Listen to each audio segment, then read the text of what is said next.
অনেকদিন পর একদিন আমি সন্ধ্যায় সিএনজি চালাচ্ছি। হঠাৎ দেখি সাকিব রাস্তায় সিএনজি দেখে দাঁড়াতে বলল। আমি মুখটা ঢাকলাম, তারপর আমি দাঁড়ালাম আর সাকিব উঠে পড়ল। ওই জায়গায় যাও। আমি গাড়ি চালাতে লাগলাম। একসময় মুখ থেকে কাপড়টা সরে যায় আর সাকিব দেখে ফেলে আর বলে গাড়ি থামাতে। আমি গাড়ি দাঁড় করালাম। তুই সিএনজি চালাস, আমাকে বলিস নাই? কি করব, কোনো চাকরি নেই। ধর বেটা, একবার আমাকে বলতি তুই। চুপ করে আছি। তুই কালকে এই জায়গায় যাবি, চাকরি হয়ে যাবে। কিন্তু কলেজ? কলেজের সব নোট আমি দিব, চিন্তা করিস না। আর তোর নাম্বার দে। আচ্ছা। এরপর আমি আমার নাম্বারটা দিলাম আর বিদায় দিয়ে চলে আসলাম।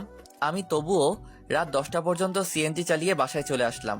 বাসায় এসে ফ্রেশ হয়ে ঐশীর কাছে গেলাম। দেখি রান্নাঘরে কাজ করছে।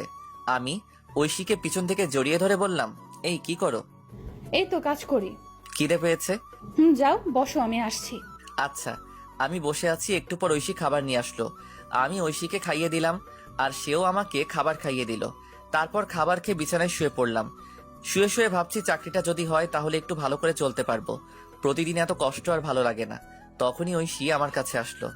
এই আমি কিন্তু এখন টেনে পড়ি, অনেক বড় হয়েছি। বুঝতে পারছি। বিয়ের তো প্রায় 1 বছর হলো, এখনো কাছে পেলাম না। তোমার স্বপ্ন পূরণ করতে হলে যে একটু কষ্ট করতে হবে। লাগবে না, আমার স্বপ্ন। না, তুমি ডাক্তার হবা, এটাই শেষ। আচ্ছা, আমার খুব ঘুম পেয়েছে। আমি ঐশীকে জড়িয়ে ধরে ঘুমিয়ে পড়লাম। ঐশীও ঘুমিয়ে পড়লো। সকালবেলা উঠে ফ্রেশ হয়ে রেডি হয়ে নিলাম। তারপর কাগজপত্র নিয়ে ঐশীকে স্কুলে নামিয়ে দিয়ে আমি অফিসে চলে আসলাম। আর আসার সময় বলে আসলাম চলে যেতে। আমি সাকিবের দেওয়া সেই ঠিকানায় চলে আসলাম। এসে ভিতরে গেলাম আর পিয়নকে বললাম স্যারের সাথে দেখা করব। আপনার নাম কি? শাহরিয়া রহমান। অপেক্ষা করুন, আমি ভিতর থেকে আসছি। এরপর পিয়ন চলে গেল। একটু পর বের হয়ে আমাকে বলল ভিতরে যেতে। আমি ভিতরে গিয়ে সালাম দিলাম। উনি আমাকে বসতে বললেন। আমি বসলাম আর ফাইলটা ওনার কাছে দিলাম। উনি ফাইল নিয়ে দেখতে লাগলেন।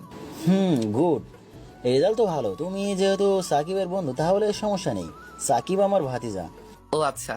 চাইলে আজকে জয়েন করতে পারো। আর প্রথমে তোমার বেতন হবে 15,000 টাকা। ধন্যবাদ স্যার, আপনি খুব বড় উপকার করলেন। ধন্যবাদ দেওয়ার কিছু নেই। আমি রাফিকে সব বলে দিচ্ছি, সে তোমায় কাজ বুঝিয়ে দিবে। আচ্ছা স্যার। এরপর স্যার পিয়নকে ডাক দিয়ে বলল রাফাকে ডাক দিতে।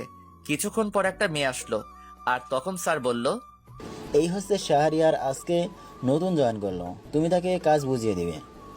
আচ্ছা স্যার। শাহরিয়ারকে ডেস্কে নিয়ে যাও আর বুঝিয়ে দাও।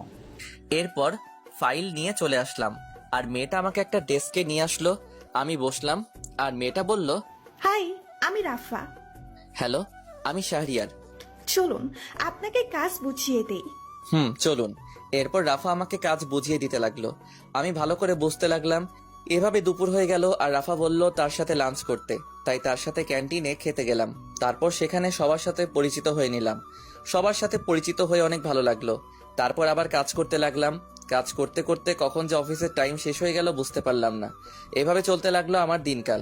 1.5 বছর পর সকালবেলা রেডি হচ্ছি ঐশীকে কলেজে নিয়ে যাওয়ার জন্য। ও হ্যাঁ, এখন ঐশী কলেজে পড়ে। আমি সকালবেলা রিক্সা নিয়ে কলেজের উদ্দেশ্যে রওনা দিলাম। এই মন দিয়ে ক্লাস করবা। আচ্ছা, দুপুরে কি বাসায় আসবা? না, কাজ আছে অফিসে। ও আচ্ছা, রাতে তাড়াতাড়ি বাসায় ফিরবা। কথা বলতে বলতে ঐশীর কলেজে চলে আসলাম। কলেজে এসে ঐশী নেমে পড়লো। আমি ঐশীকে বিদায় দিয়ে আমার অফিসে চলে আসলাম। অফিসে এসে কাজ করছি। এখন সবাই আমাকে অফিসে এক নামে চিনে। স্যারও খুব ভালোবাসে। আর পাশাপাশি পড়াশোনাও করছি। এসব করতে করতে বাড়ির কথা প্রায় ভুলেই গিয়েছিলাম, কারণ আমি জানি আমাকে কখনো বাবা মা ক্ষমা করবে না। আমিও সিম পাল্টে ফেলেছিলাম। অফিসে কাজ করছি, তখন পিয়ন আসলো আর আমাকে বলল, স্যার বলেছে লাঞ্চের পর ওনার সাথে মিটিং এ যেতে। আচ্ছা ঠিক আছে। তারপর পিয়ন মামা চলে গেল। আবার দেখি রাফা আসলো আর এসে বলল, দেই। এই যে মিস্টার, হ্যাঁ নানু। আপনার পিচ্চি বউ কেমন আছে?